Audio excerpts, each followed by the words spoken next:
Sandalwood ನಿರ್ಮಾಪಕ ಕನಕಪುರ ಶ್ರೀನಿವಾಸ್ ಅವರು ವೇದಿಕೆಯಲ್ಲಿ ನೀಡಿದ ವಿವಾದಾತ್ಮಕ ಹೇಳಿಕೆಗಳು ಈಗ ಇಡೀ ಚಿತ್ರರಂಗವನ್ನೇ ತಲ್ಲಣಗೊಳಿಸಿದೆ. ವಿಶೇಷವಾಗಿ ದಿವಂಗತ ನಟ ಪುನೀತ್ ರಾಜ್ಕುಮಾರ್ ಕುರಿತು ನೀಡಿದ ಆರೋಪಗಳು ಅಭಿಮಾನಿಗಳ ಆಕ್ರೋಶಕ್ಕೆ ಕಾರಣವಾಗಿವೆ. ಕನಕಪುರ ಶ್ರೀನಿವಾಸ್ ಅವರು ಪುನೀತ್ ರಾಜ್ಕುಮಾರ್ ವಿರುದ್ಧ ಮಾಡಿದ ಆರೋಪ ಮಯೂರ ಸಿನಿಮಾಕ್ಕೆ ಸಂಬಂಧಿಸಿದೆ ಎನ್ನಲಾಗುತ್ತಿದೆ. ಮಯೂರ ಚಿತ್ರ ನಿರ್ದೇಶನ ಮಾಡಬೇಕಿದ್ದ ನಿರ್ದೇಶಕರು ವಿಧಿವಶರಾದ ಬಳಿಕವೂ ಅಪ್ಪು ಅವರು ಸಾಕಷ್ಟು ದಿನಗಳವರೆಗೆ ಸಿನಿಮಾ ನಿರ್ಮಾಣವಾಗಲಿ, ನಿರ್ಮಾಪಕರಿಗೆ ಒಳ್ಳೆಯದಾಗಲಿ ಅಂತ ಕಾಯ್ದಿದ್ದರು.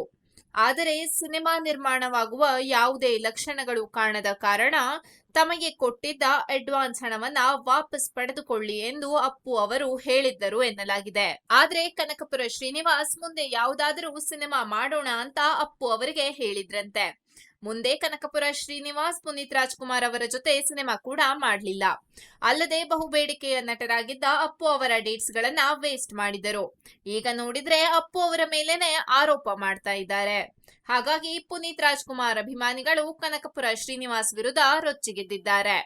ಅಪ್ಪು ಬದುಕಿದ್ದಾಗ ಅವರ ಎದುರಲ್ಲೇ ಈ ಮಾತುಗಳನ್ನ ಹೇಳಬೇಕಿತ್ತು. ಅವರು ಇಲ್ಲದ ಮೇಲೆ ಈ ರೀತಿ ಮಾತಾಡೋದು ಅಶೋಭನೀಯ ಎಂದು ಅಭಿಮಾನಿಗಳು ಆಕ್ರೋಶ ವ್ಯಕ್ತಪಡಿಸುತ್ತಿದ್ದಾರೆ. ಈ ವಿವಾದದ ನಡುವೆ ಸಿನಿಮಾ ಅಗ್ರಿಮೆಂಟ್ ಪ್ರಕ್ರಿಯೆ ಬಗ್ಗೆ ಕೂಡ ಚರ್ಚೆ ಜೋರಾಗಿದೆ. ಯಾವುದೇ ಸಿನಿಮಾ ಶುರು ಮಾಡುವ ಮೊದಲು ನಿರ್ಮಾಪಕರು ಮೊದಲು ಕಥೆ ಮತ್ತು ಚಿತ್ರಕಥೆಗೆ ಹಣ ಕೊಟ್ಟು ಅಗ್ರಿಮೆಂಟ್ ಮಾಡಿಕೊಳ್ಳುತ್ತಾರೆ. ನಂತರ ನಿರ್ದೇಶಕರಿಗೆ ಅಡ್ವಾನ್ಸ್ ಕೊಟ್ಟು ಒಪ್ಪಂದ ಮಾಡಲಾಗುತ್ತೆ. ಆಮೇಲೆ ಹೀರೋಗೆ ಅಡ್ವಾನ್ಸ್ ಕೊಟ್ಟು ಡೇಟ್ಸ್ ಪಡೆದು ಅಗ್ರಿಮೆಂಟ್ ಆಗುತ್ತೆ. ಬಳಿಕ ಸಣ್ಣ ಪುಟ್ಟ ಪಾತ್ರಧಾರಿಗಳಿಗೂ ಕೂಡ ಅಡ್ವಾನ್ಸ್ ಮತ್ತು ಒಪ್ಪಂದ ಇರುತ್ತೆ. ಇಲ್ಲಿ 10,000 ಸಂಭಾವನೆಗೂ ಕೂಡ ಅಗ್ರಿಮೆಂಟ್ ಇರುತ್ತೆ ಅನ್ನೋದನ್ನ ಗಮನಿಸಬೇಕು. ಈ ಅಗ್ರಿಮೆಂಟ್ ನಲ್ಲಿ ನಿರ್ದಿಷ್ಟ ಅವಧಿಯೊಳಗೆ ಶೂಟಿಂಗ್ ಶುರು ಮಾಡಬೇಕು ಅನ್ನೋ ನಿಯಮ ಇರುತ್ತೆ. ಒಂದು ವೇಳೆ ನಿರ್ಮಾಪಕ ಆ ಸಮಯದೊಳಗೆ ಶೂಟಿಂಗ್ ಆರಂಭಿಸದೆ ಹೋದರೆ ಕೊಟ್ಟ ಅಡ್ವಾನ್ಸ್ಗೆ ಅಷ್ಟು ಮಹತ್ವ ಉಳಿಯುವುದಿಲ್ಲ. ಅದೇ ರೀತಿ ನಟ ಡೇಟ್ಸ್ ಕೊಟ್ಟು ಶೂಟಿಂಗ್ಗೆ ಹೋಗದೆ ಇದ್ದರೆ ನಿರ್ಮಾಪಕರಿಗೆ ಕಾನೂನು ಕ್ರಮ ಕೈಗೊಳ್ಳುವ ಹಕ್ಕು ಇರುತ್ತೆ. ಅಂದ್ರೆ ಇದು ಎರಡೂ ಕಡೆಯ ಜವಾಬ್ದಾರಿಯ ಒಪ್ಪಂದ. ಮಯೂರ ಸಿನಿಮಾದ ವಿಚಾರಕ್ಕೆ ಬಂದರೆ ಕನಕಪುರ ಶ್ರೀನಿವಾಸ್ ನಿರ್ಮಾಣದಲ್ಲಿ ಪುನೀತ್ ರಾಜ್ಕುಮಾರ್ ನಟಿಸಬೇಕಿದ್ದ ಈ ಚಿತ್ರದ ನಿರ್ದೇಶಕರು ವಿಧಿವಶರಾದ ಕಾರಣ ಸಿನಿಮಾ ಸೆಟ್ ಏರಲಿಲ್ಲ. ಅಪ್ಪು ಅವರು ಸಿನಿಮಾ ನಡೆಯಲಿ ಅಂತ ಬಹಳ ದಿನಗಳವರೆಗೆ ಸಮಯ ಕೊಟ್ಟು ಕಾಯ್ದರು. ಆದರೆ ನಿರ್ಮಾಣವಾಗುವ ಯಾವುದೇ ಲಕ್ಷಣಗಳು ಕಾಣದ ಕಾರಣ ತಮಗೆ ಕೊಟ್ಟಿದ್ದ ಅಡ್ವಾನ್ಸ್ ಹಣವನ್ನ ವಾಪಸ್ ತೆಗೆದುಕೊಳ್ಳಲು ಹೇಳಿದ್ದರು ಎನ್ನಲಾಗಿದೆ. ಅಲ್ಲದೆ ಮುಂದೆ ಯಾವುದಾದರೂ ಸಿನಿಮಾ ಮಾಡೋಣ ಅಂತ ನಿರ್ಮಾಪಕರು ಹೇಳಿದರೂ ಪುನೀತ್ ರಾಜ್ಕುಮಾರ್ ಜೊತೆ ಮತ್ತೊಂದು ಸಿನಿಮಾ ಕೂಡ ಮಾಡಲಿಲ್ಲ. ಇದರಿಂದಾಗಿ ಬಹುಬೇಡಿಕೆಯ ನಟರಾಗಿದ್ದ ಅಪ್ಪು ಅವರ ಅಮೂಲ್ಯ ಡೇಟ್ಸ್ ವ್ಯರ್ಥವಾದವು ಅನ್ನೋ ಆರೋಪ ಕೂಡ ಕೇಳಿಬರುತ್ತಿದೆ. ಇಂತಹ ಸ್ಥಿತಿಯಲ್ಲಿ ಇಂದು ಅವರ ಮೇಲೆಯೇ ಆರೋಪ ಮಾಡುತ್ತಿರುವುದು ಸರಿಯಲ್ಲ ಅನ್ನೋದು ಅಭಿಮಾನಿಗಳ ಆಕ್ರೋಶ. ಇನ್ನೊಂದು ಕಡೆ ನಟ ದರ್ಶನ್ ವಿಚಾರದಲ್ಲೂ ಅಭಿಮಾನಿಗಳು ಕಿಡಿಕಾರಿದ್ದಾರೆ. ದರ್ಶನ್ ಈಗ ಜೈಲಲ್ಲಿದ್ದಾರೆ. ಅವರ ಕಷ್ಟಗಳು ಅವರಿಗೆ ಗೊತ್ತು. ಅವರು ಹೊರಗಿದ್ದಾಗ ಮಾತನಾಡಬೇಕಿದ್ದ ಮಾತುಗಳನ್ನ ಈಗ ಹೇಳುವುದು ಮಾನವೀಯತೆ ಇಲ್ಲದ ಕೆಲಸ ಎಂದು ಅಭಿಮಾನಿಗಳು ಬೇಸರ ವ್ಯಕ್ತಪಡಿಸುತ್ತಿದ್ದಾರೆ. ವೇದಿಕೆಯಲ್ಲಿ ನಿಂತು ಏಕವಚನದಲ್ಲಿ ಮಾತನಾಡುತ್ತಿರುವುದು ಯಾರಿಗೂ ಶೋಭೆ ತರುವುದಿಲ್ಲ ಅನ್ನೋ ಅಭಿಪ್ರಾಯ ವ್ಯಕ್ತವಾಗಿದೆ. ಈ ಎಲ್ಲ ಆರೋಪಗಳಿಗೆ ತೀವ್ರ ಪ್ರತಿಕ್ರಿಯೆ ನೀಡಿರುವ ನಿರ್ದೇಶಕ ಪ್ರೇಮ್ ಕನಕಪುರ ಶ್ರೀನಿವಾಸ್ ವಿರುದ್ಧ ಫಿಲ್ಮ್ ಚೇಂಬರ್ಗೆ ದೂರು ನೀಡಿದ್ದಾರೆ. ತಮ್ಮ ಮೇಲೆ ಬಂದ ಆರೋಪಗಳಿಗೆ ಉತ್ತರಿಸಿರುವ ಅವರು 10 ವರ್ಷಗಳ ಹಿಂದೆ ಸಿನಿಮಾ ಮಾಡಿಕೊಡಿ ಅಂತ 9 ಲಕ್ಷ ರೂಪಾಯಿ ಅಡ್ವಾನ್ಸ್ ಕೊಟ್ಟಿದ್ದರು.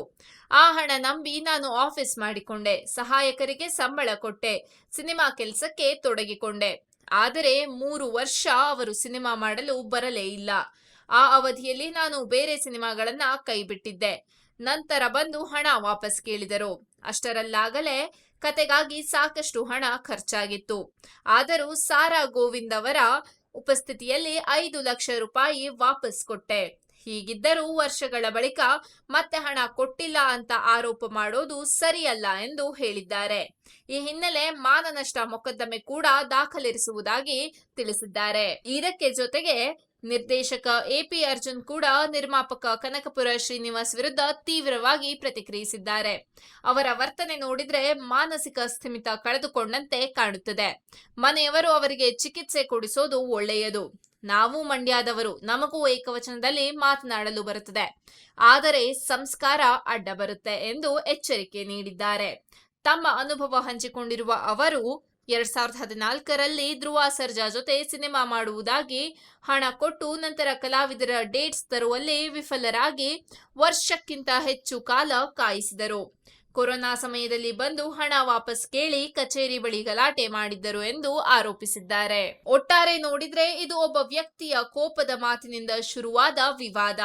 ಆದರೆ ಅದು ದಿವಂಗತ ನಟರ ಗೌರವ, ಜೈಲಲ್ಲಿರುವ ಕಲಾವಿದರ ಸ್ಥಿತಿ, ನಿರ್ದೇಶಕರ ಮಾನ ಮರ್ಯಾದೆ, ಅಭಿಮಾನಿಗಳ ಭಾವನೆಗಳು ಎಲ್ಲವನ್ನ ಒಮ್ಮೆಲೆ ಕೆರಳಿಸಿದೆ. ಹಣದ ವ್ಯವಹಾರ, ಅಗ್ರಿಮೆಂಟ್ ವಿಚಾರಗಳಿದ್ದರೆ ಅದನ್ನ ಕಾನೂನು ಮತ್ತು ಫಿಲ್ಮ್ ಚೇಂಬರ್ ಮೂಲಕ ಬಗೆಹರಿಸಿಕೊಳ್ಳಬೇಕೆ ಹೊರತು ವೇದಿಕೆಯಲ್ಲಿ ನಿಂತು ಹಗುರವಾಗಿ ಮಾತನಾಡೋದು, ಏಕವಚನದಲ್ಲಿ ನಿಂದನೆ ಮಾಡೋದು ಯಾರಿಗೂ ಶೋಭೆ ತರುವುದಿಲ್ಲ. ಈಗಾಗಲೇ ಕಾನೂನು ಹಾದಿಗೆ ವಿಷಯ ಹೋಗಿದೆ. ಮುಂದೇನು ಅನ್ನೋದು ಕೋರ್ಟ್ ತೀರ್ಮಾನಿಸಲಿದೆ. ಆದರೆ ಒಂದು ಪಾಠ ಮಾತ್ರ ಸ್ಪಷ್ಟ: ಸಿನಿಮಾ ಇಂಡಸ್ಟ್ರಿಯಲ್ಲಿ ಮಾತಿಗಿಂತ ದಾಖಲೆ, ಅಹಂಕಾರಕ್ಕಿಂತ ಸಂಸ್ಕಾರ, ಆರೋಪಕ್ಕಿಂತ ಜವಾಬ್ದಾರಿ ಮುಖ್ಯ. ಇದು ಬರೀ ಸಿನಿಮಾಗಷ್ಟೇ ಸೀಮಿತ ಅಲ್ಲ, ನಮ್ಮ ಬದುಕಿಗೂ ಅವಶ್ಯಕ. ಇದಕ್ಕೆ ನೀವೇನಂತೀರಾ? ಇದು ಬರೀ ಸಿನಿಮಾಗಷ್ಟೇ ಸೀಮಿತ ಅಲ್ಲ, ನಮ್ಮ ಬದುಕಿಗೂ ಅವಶ್ಯಕ. ಇದಕ್ಕೆ ನೀವೇನಂತೀರಾ? P. Kumar, entertainment bureau, Prajamarga news.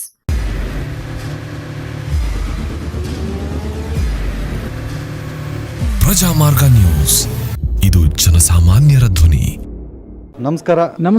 ನೀವು ನೋಡ್ತಾ ಇದ್ದೀರಾ ಪ್ರಜಾಮಾರ್ಗ ನ್ಯೂಸ್. ರಾಷ್ಟ್ರದ, ರಾಜ್ಯದ, ರಾಜಕೀಯದ ಬಗ್ಗೆ ಹೆಚ್ಚಿನ ಸಿನಿಮಾ ಅಪ್ಡೇಟ್ಗಳಿಗಾಗಿ ಫಸ್ಟ್ ಲೈಕ್ ಮಾಡಿ, ಸಬ್ಸ್ಕ್ರೈಬ್ ಆಗಿ, ಹಾಗೆ ಫಾಲೋ ಕೂಡ ಮಾಡಬೇಕು.